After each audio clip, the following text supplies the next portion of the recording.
Commander Jiwoo Park stood at the view screen, her face lit by the glow of countless stars. The bridge of the UES Dauntless had fallen silent. Every crew member stared at the same sight, the sudden appearance of over 30 alien vessels, materializing from nowhere like ghosts in the night. "Tactical assessment," Park said, her voice steady despite the pounding of her heart. Technician Sunwoo looked up from his console, face pale. "Sensors confirm 33 vessels, Commander. Energy readings off the charts. Nothing we've ever encountered before." This wasn't how first contact was supposed to happen. Humanity had sent out peaceful signals for decades. They'd prepared welcome messages in hundreds of languages and mathematical sequences. They'd readied diplomatic teams and cultural experts. Instead, they got the Vexra. Stories had already reached Earth about this warrior race, how they'd swept through the Orion arm of the galaxy like a plague, leaving conquered civilizations in their wake. 17 worlds had fallen, each defeat following the same pattern, the deployment of something the survivors called the Soul Siphon. "They're hailing us," Communications Officer Minjae said, her fingers hovering over her console. Park nodded. On screen, the view screen shifted to reveal a creature that looked almost like a tall, gaunt human, but with skin that shimmered like polished metal, and eyes that glowed amber. Behind it stood others of its kind, all wearing what appeared to be ceremonial battle armor. "I am Supreme Commander of the Vexra Dominion," the creature said, its voice oddly melodic despite the harsh translation. "Your world is now under our protection.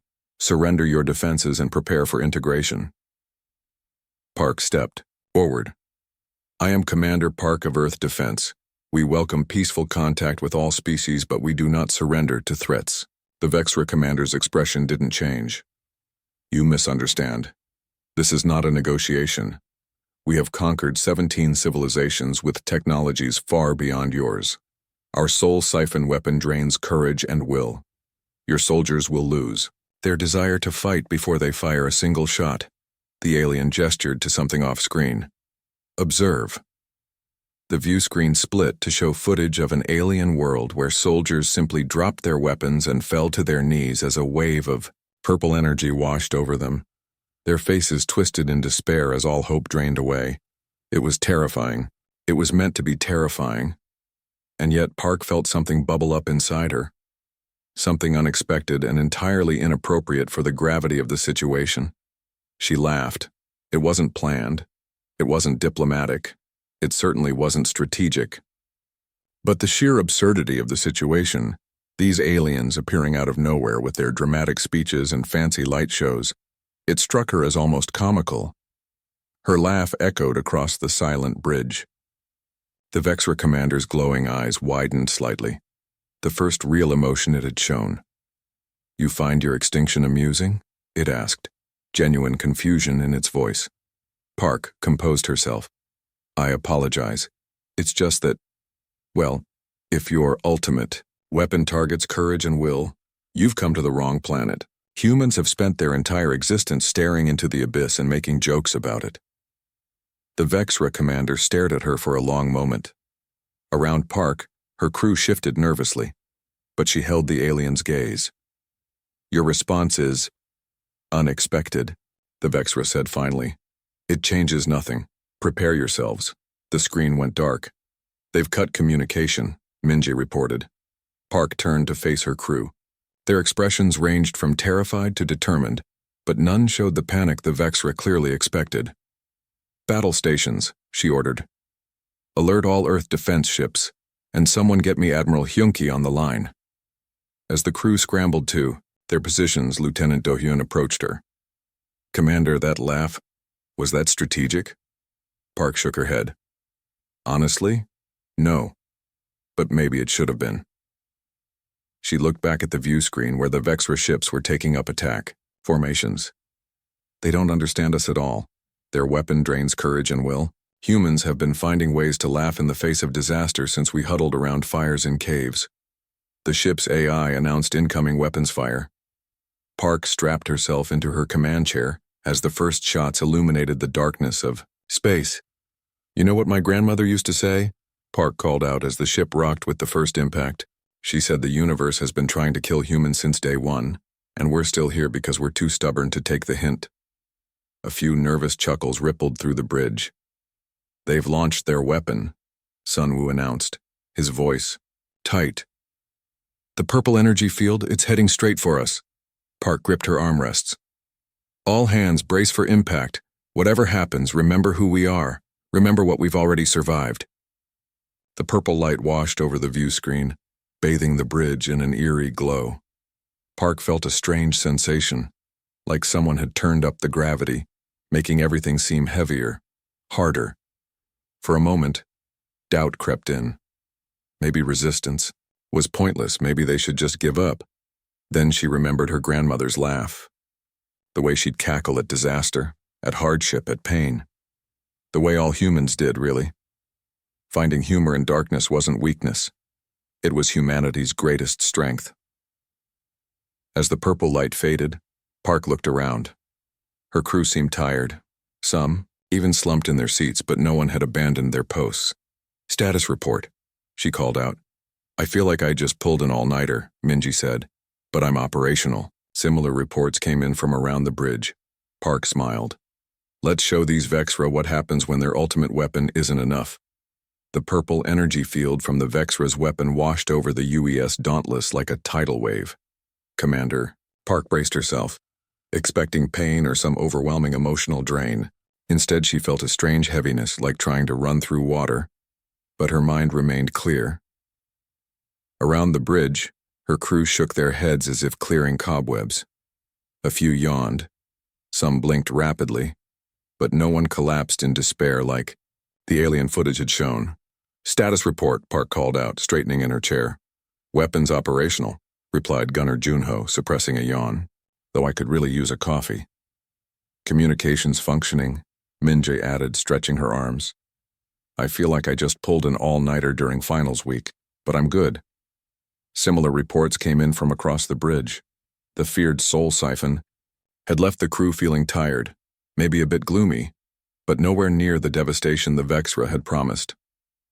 The tactical screen showed the Vexra ships holding position, likely waiting for the humans to surrender or collapse. Park smiled grimly. Looks like their ultimate weapon isn't so ultimate after all, she said. Let's respond. Target the nearest vessel and fire warning shots across their bow. The Dauntless's pulse cannons lit up the darkness of space. The shots deliberately missed the Vexra ship, but passed close enough to demonstrate both capability and restraint. The response was immediate. The Vexra fleet scattered into a defensive formation, clearly not expecting any resistance. They're hailing us again, Minjae reported, surprise evident in her voice. The main view screen flickered to life, showing the Vexra Supreme Commander. Its metallic features were twisted in what Park could only interpret as confusion. Impossible, the alien said. Our sensors confirm the soul siphon made direct contact with your vessel. You should be incapacitated. Park shrugged. Sorry to disappoint you. Is that really the best you've got? Behind her, she heard muffled laughter from her crew. The alien commander's eyes narrowed. You were directly exposed to a weapon that has broken 17 civilizations, it said slowly, as if explaining. To a child, entire armies have fallen to their knees before us.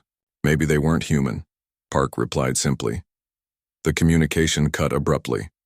Lieutenant Do-Yun stepped up beside Park's chair. They're recalibrating the weapon, Commander. Energy readings are increasing. Alert all ships in the fleet, Park ordered. Tell them what to expect. It seems the soul siphon affects us, but not nearly as much as the Vexra expected. As commands were relayed, Do-Hyun brought up data on his tablet. I've been analyzing readings from the attack. This weapon seems to trigger neurochemical responses associated with hopelessness and despair. It's similar to what happens with severe depression. So why didn't it work on us? Park asked.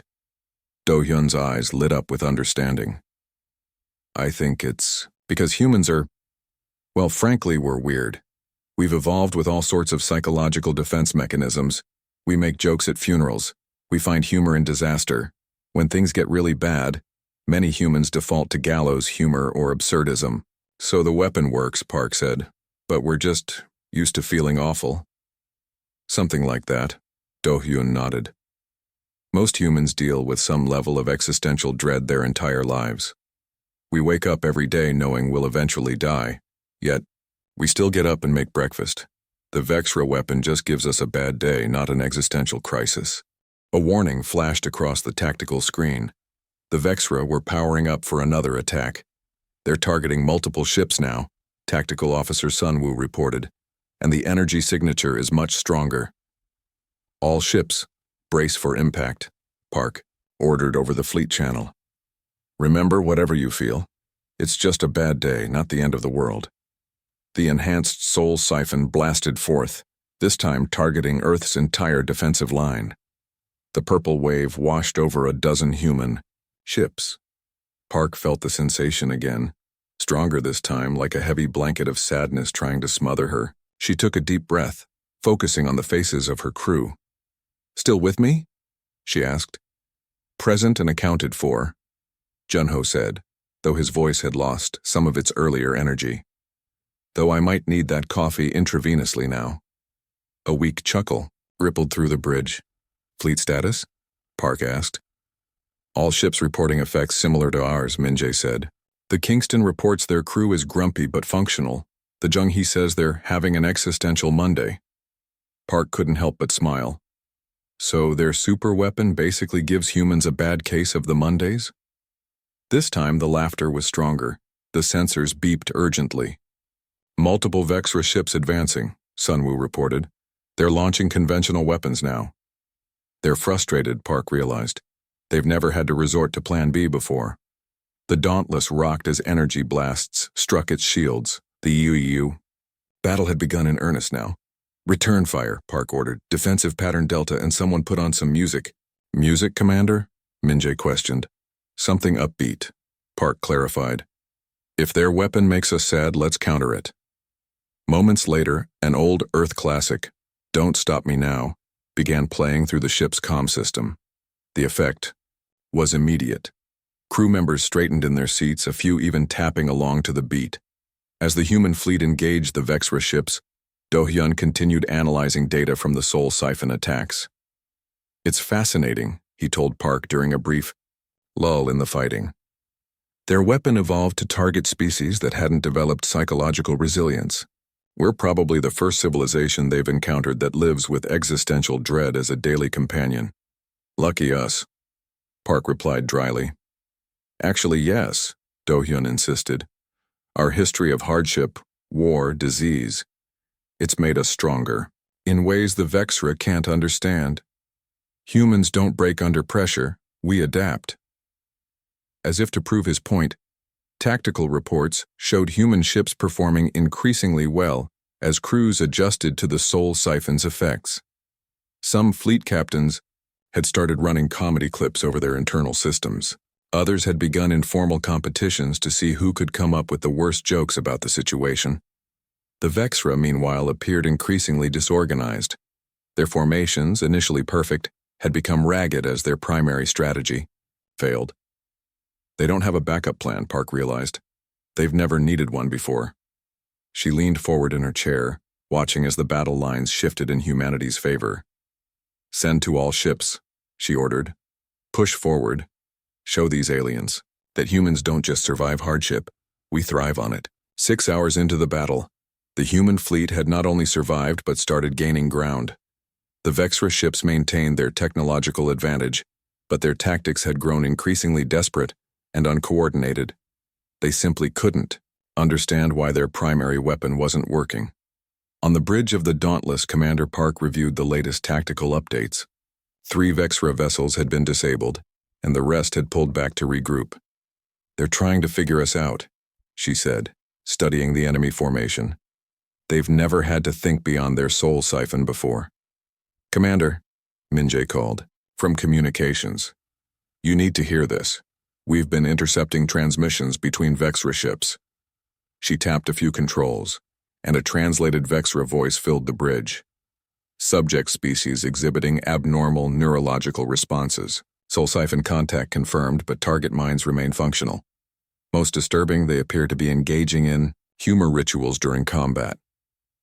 Another voice responded, "Impossible. No species maintains humor functions during existential threat situations. Replay the intercepted human communications," the first voice insisted. What followed was a recording from one of Earth's destroyers. In the background, alarms blared and systems sparked, but the human crew was joking. "Hey, Captain," someone called out. "What do you call a disappointed alien weapon?" "I don't know what," came the response. "A soul sci phone." Laughter erupted, followed by someone else chiming in. "These aliens traveled across the galaxy to make us sad. My ex already did that for free." More laughter, then back to serious battle commands, the smooth transition showing how naturally humor integrated with human crisis response. The Vexra recording continued. Analysis shows increased neurotransmitter activity during these joke exchanges. They appear to be using verbal paradoxes to stimulate pleasure responses, counteracting the soul siphon's effects. "Is it possible to increase weapon potency?" the second Vexra asked. "We're already at maximum output. Their neural pathways simply process emotional distress differently. They transform it." The recording ended, and the bridge of the Dauntless fell silent. "They think we're some kind of emotional alchemists," Do-Yun said wonderingly. "Turning lead into gold, so to speak." Park nodded. "They're not entirely wrong. Humans have always used humor as a shield." She turned to address the entire bridge. "And right now, that shield is our greatest weapon." A plan began forming in her mind. "Minjay, open channels to all human ships. I want every joke, every funny story, every bit of gallows humor our crews have been using. Compile them and prepare to broadcast on all frequencies." Minjay looked confused but nodded. "Yes, Commander, but why?" Park smiled. "If our humor is disrupting their expectations, let's double down. The Vexra have never encountered psychological warfare like this before." Over the next hour, as the Vexra regrouped, the human fleet prepared its counteroffensive. Jokes, memes, and humorous stories flooded in from every ship. Some were clever, others painfully bad, but all carried that uniquely human quality of finding light in darkness. "The Vexra are advancing again," Sunwoo announced from Tactical. "They've adjusted their formation to maximize soul siphon coverage." "Perfect timing," Park replied. "Are we ready, Minjay?" "Compilation complete, Commander. Broadcasting system ready." Park took a deep breath. "All ships prepare to advance and begin transmission." The combined humor of 1,000 stressed, battle-ready humans blasted across all frequencies. The transmission began with an ancient Earth comedian talking about airplane food, segueing into a frazzled pilot from the UES Kingston, delivering his best "Why did the alien cross the galaxy?" joke, followed by increasingly absurd battle humor from across the fleet. At first, nothing happened. The Vexra continued their approach, soul siphons charging. Then, abruptly, their formation faltered. "They're slowing down," Sunwoo reported, surprise evident in his voice. "Several ships are breaking formation." "They're listening to our broadcast," Minjay added. "I'm detecting unusual energy patterns in their communication systems." On the tactical display, the Vexra fleet's perfect synchronization began to dissolve. Some ships continued forward while others held position or drifted slightly off course. "What's happening to them?" Park asked. Do-Yun had been analyzing the incoming data. I think they're experiencing human humor for the first time. Their neural structure must be different from ours, but not completely incompatible. They're having actual emotional responses." "You mean we're making them laugh?" Junho asked incredulously. "Not exactly," Do-Yun replied. "More like we're introducing emotional concepts they've never processed before. It's overloading their command systems." The transmissions continued, and more Vexra ships began showing signs of confusion. Their weapons fire became erratic, with some shots missing wildly. "I'm picking up new Vexra communications," Minjay reported. "They sound distressed." She played the translation. "Unknown contamination affecting crew psychology. Multiple warriors reporting involuntary facial spasms and respiratory irregularities. Command function compromised." "They're describing smiling and laughter," Do-hyun realized. They don't even have words for it. Park leaned forward in her chair. Press the advantage. All ships advance and continue broadcasting. As the human fleet moved forward, the Vexra defense continued to crumble. Some alien ships had stopped firing altogether, their crews presumably trying to understand the strange new sensations overtaking them.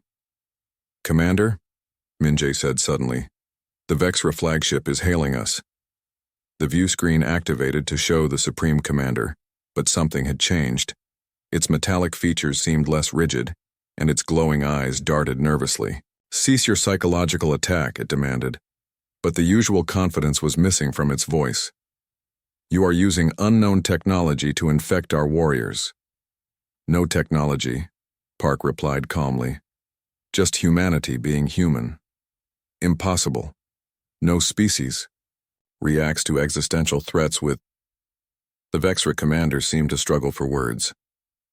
"With these paradoxical joy responses. We call it humor," Park explained. "It's how humans cope with a universe that's often trying to kill us. We laugh at death. We joke about disaster. It's not a weapon. It's who we are." The Vexra commander stared at her, its alien face unreadable. "Your species is disturbing," it said finally. Park couldn't help but laugh. "You have no idea." The screen went dark as the Vexra cut communication again. But this time, their fleet began a hasty, disorganized retreat. "They're pulling back," Sunwoo confirmed, disbelief in his voice. "All Vexra ships are withdrawing to regroup." A cheer erupted across the bridge. They hadn't won yet, but for the first time, the invincible Vexra had been forced to retreat. Park allowed herself a moment to savor the victory before turning serious again. "They'll be back. They need time to process what happened and develop a new strategy." "And when they return?" Do-hyun asked. Park smiled. "We'll remind them that they picked a fight with the one species in the galaxy that laughs in the face of death." The temporary retreat of the Vexra fleet gave Earth's defenders precious hours to regroup and plan. On the bridge of the Dauntless, Commander Park called her senior officers together while maintenance crews repaired battle damage. "We've caught them off guard, but they'll adapt," she told her team. "The Vexra didn't conquer 17 worlds by giving up after one setback." "Lieutenant," Do-hyun nodded in agreement. "Their ships are still regrouping at the edge of the system. Our scans show they're reinforcing their neural shielding, trying to protect themselves from our psychological attack." "So they think our humor is a weapon system," Communications Officer Min-jae said, shaking her head. "That's actually kind of funny itself." Park smiled briefly. "And that gives me an idea. If they're afraid of our humor, let's give them more than they can handle." She turned to the holographic display showing Earth's defensive fleet. Many ships showed damage, but none had been destroyed. The Soul Siphon's failure had kept the battle relatively even. "I'm proposing a full counteroffensive," Park announced. "Not just with conventional weapons, but with Earth's greatest psychological assets." Her officers looked confused. "Humor?" Tactical Officer Sunwoo asked uncertainly. "Not just any humor," Park clarified. "I'm talking about the full spectrum of human comedy. Everything from ancient stand-up routines to modern battlefield jokes. We've seen how it disrupts their command structure. Now let's use it systematically." For the next 2 hours, as the Vexra regrouped, Earth's defense forces prepared for what they were now calling Operation Punchline. Every ship loaded specialized broadcast packages containing centuries of human comedy, categorized for maximum psychological impact. The Earth fleet also changed formation, separating into smaller, more mobile attack groups. If conventional tactics weren't enough, they would use unconventional warfare to even the odds. "Vexra fleet is on the move," Sunwoo announced finally. "They're approaching in a new formation, much more spread out than before. Looks like they're trying to minimize the impact of our broadcasts by keeping their ships isolated." Park nodded. "Smart, but not smart enough. All ships prepare to execute Operation Punchline. Remember your assigned targets and comedy packages." The bridge crew tensed as the massive alien armada drew closer. This time, the Vexra didn't bother with ultimatums or demands. They immediately fired their soul siphon weapons, bathing the human fleet in waves of purple energy. The sensation was familiar now, a heavy sadness, a pull toward hopelessness. But the human crews were prepared. As the energy washed over them, each ship activated their specialized broadcasts. The Dauntless targeted the Vexra command ship with a compilation of Earth's most absurdist comedy. Other vessels deployed everything from slapstick to dark humor to subtle wordplay, each aimed at specific Vexra ships. "They're receiving our transmissions," Minjay reported, monitoring the communication channels. "I'm detecting confusion in their response patterns." Park watched the tactical display as the Vexra formation began to waver.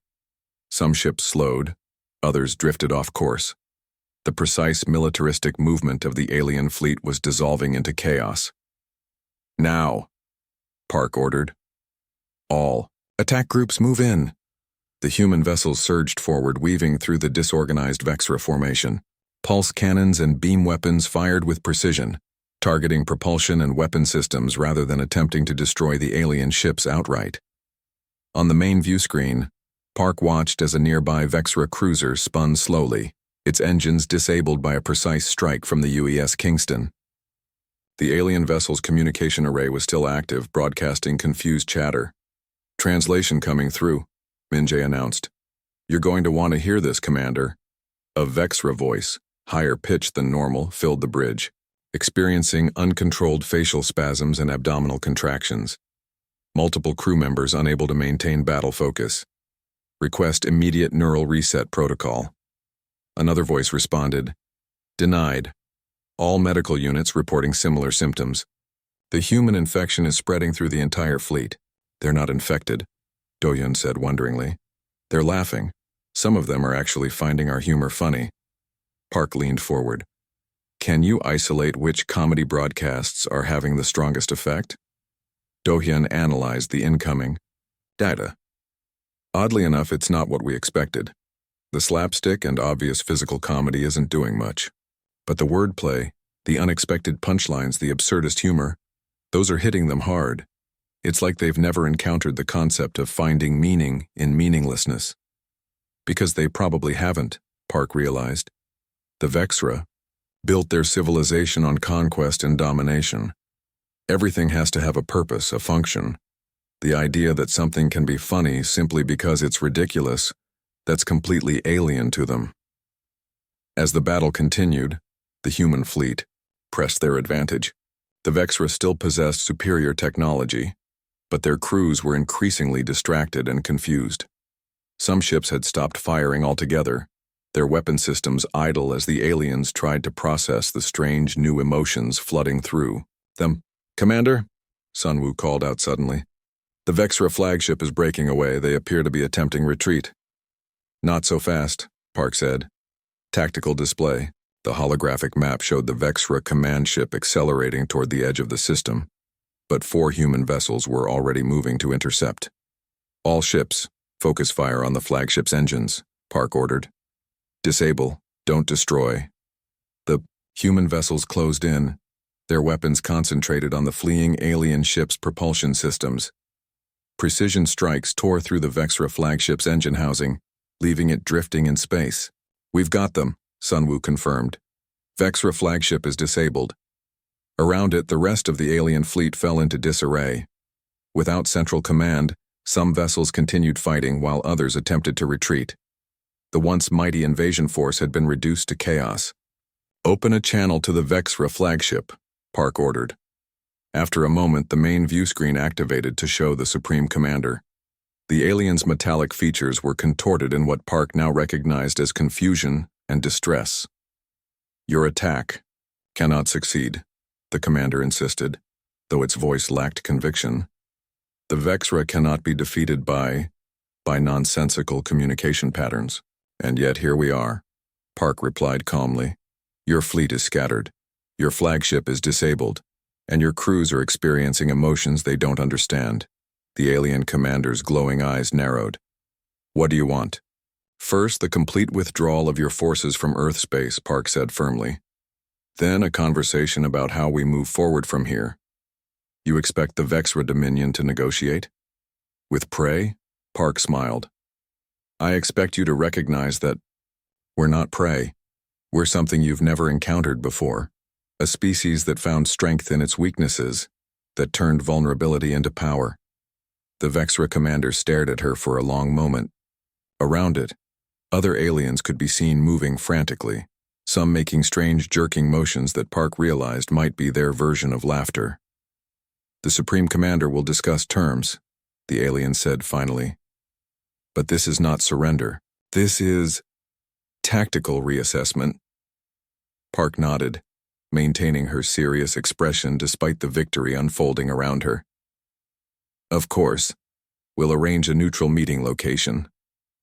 As the communication ended, the bridge of the Dauntless erupted. In cheers, Park allowed herself to join in, feeling the release of tension that had built up over the long battle. "They really hate admitting defeat, don't they?" Junho commented with a grin. "Wouldn't you, if your undefeated record was broken by a bunch of hairless apes who laugh at fart jokes?" Park replied. The laughter that followed was the sweetest sound she'd heard all day. 3 days after the battle, Commander Park stood in the observation lounge of Neutral Station Alpha, a hastily repurposed mining facility positioned exactly halfway between the Earth fleet and the remaining Vexra ships. Through the viewport, she could see the damaged Vexra flagship, now escorted by just 2 support vessels, a far cry from the imposing armada that had first appeared in Earth's orbit. "Nervous?" Lieutenant Do-hyun asked, joining her at the window. Park watched the alien ship for a moment longer. "Not nervous, curious. They've conquered 17 worlds without a single defeat until now. I wonder how that changes a species." "We're about to find out," Do-hyun replied. "The Vexra shuttle is docking now." Park straightened her uniform and took a deep breath. This wasn't just a military negotiation. It was humanity's first real diplomatic contact with an advanced alien civilization. The fact that it came after they'd fought each other only made it more complicated.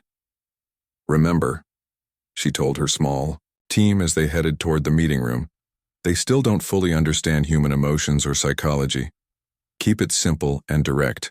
The meeting room was sparse, a large round table with chairs for both delegations, neutral lighting, and minimal decoration. Park had specifically requested that all human cultural references be removed. No sense confusing the Vexra further with Earth art they couldn't possibly understand.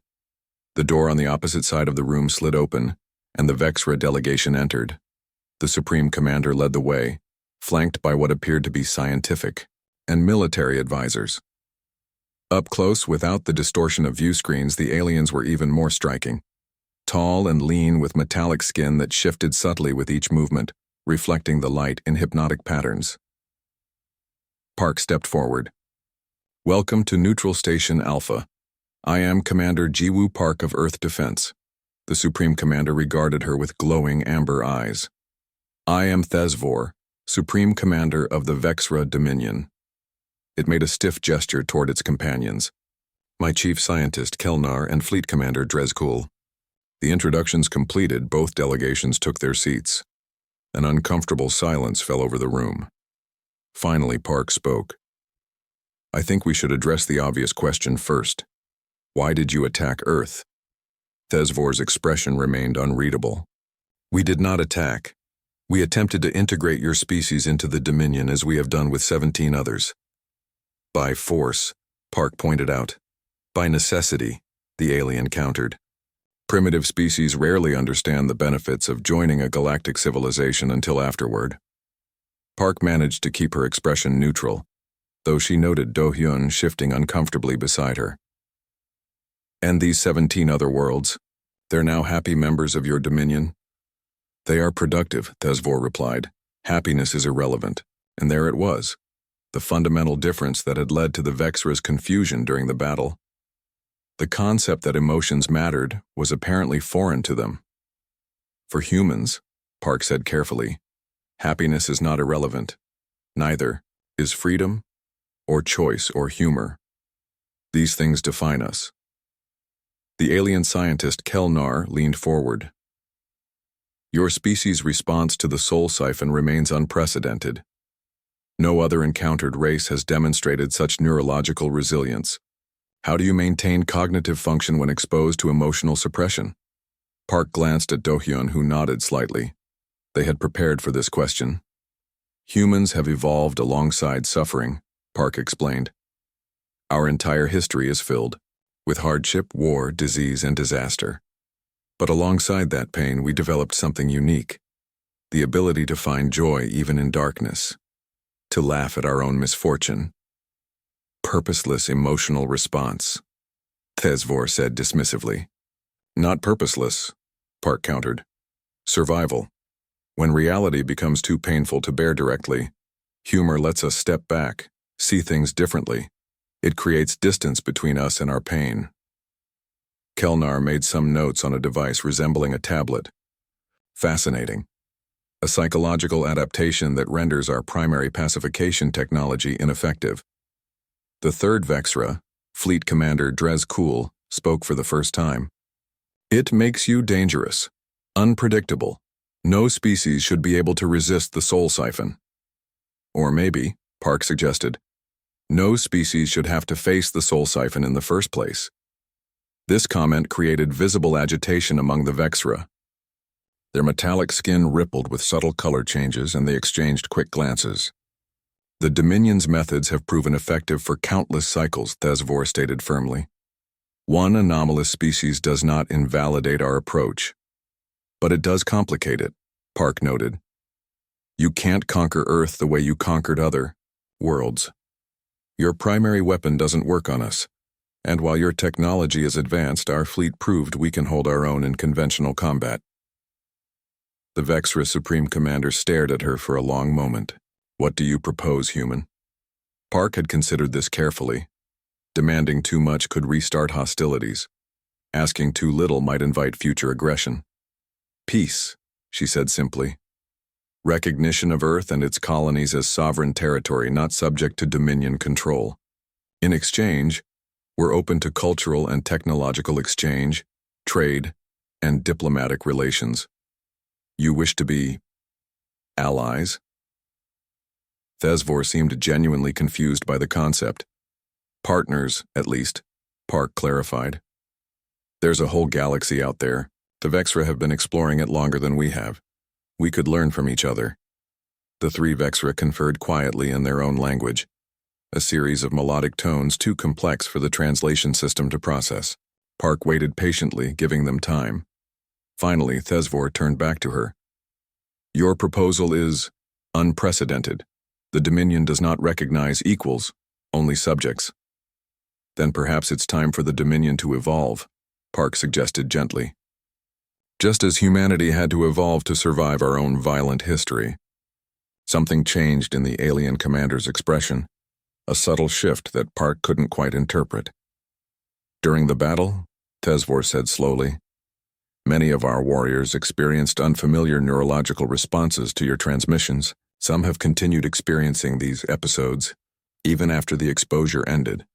Laughter, Park supplied, or something similar given your physiology. Yes, this laughter. It is disruptive, inefficient. The commander paused. Yet some among our crew have reported finding value in it, a strange form of relief. Park smiled. That's exactly what it is. A release valve for the pressure of existence. Kelnar interjected eagerly. We have begun studying these responses. There appear to be measurable benefits to cognitive function and stress management. It is possible that this human adaptation could be useful. Thesvor considered this, then made a decision. The Dominion will consider your proposal of sovereignty and partnership.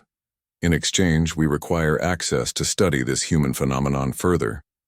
You want to study our sense of humor? Park asked, trying not to laugh at the irony. We wish to understand this evolutionary advantage, Kelnar clarified. It may have applications beyond combat. And in that moment, Park saw something remarkable. The beginning of change in a species that had known only conquest. The Vexra had encountered something they couldn't defeat by force, and instead of retreating entirely, they were curious. They wanted to understand. I think that can be arranged, she said. Cultural exchange would benefit both our peoples. They spent the next several hours outlining the preliminary terms of what would become the first human-Vexra treaty. By the time they finished, even the stern fleet commander Drezkul had relaxed slightly, occasionally showing interest when Park or Do-hyun explained some aspect of human psychology. As the meeting concluded and the Vexra prepared to return to their ship, Thesvor approached Park privately. "Commander Park," the alien said, its voice lowered. "Before we depart, I must satisfy a personal curiosity. During our first communication, when I described our ultimate weapon, you laughed. Why?"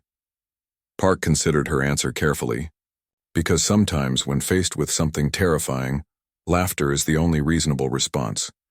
It was either laugh or panic, and humans have learned that laughter works better." Thesvor was silent for a moment. "There are greater threats in the galaxy than the Vexra," it said finally. "Perhaps this human ability will prove valuable against them as well." With that cryptic comment, the Supreme Commander rejoined its delegation and departed. Later, as Park watched the Vexra ships begin their withdrawal from Earth space, Do-hyun joined her again at the viewport. "So," he said, "we just made peace with an alien empire because they couldn't make us sad enough to surrender." Park couldn't help but laugh. "When you put it that way, it does sound ridiculous." "Most of history does," Do-hyun replied with a smile. "But I can't help wondering about what Thesvor said, about greater threats in the galaxy." Park nodded, her expression growing more serious. "Whatever's out there, we'll face it the same way humans have faced everything, head-on with all our strange, messy, emotional humanity intact." "And a good joke ready?" "Especially that," Park agreed. "After all, it's our ultimate weapon."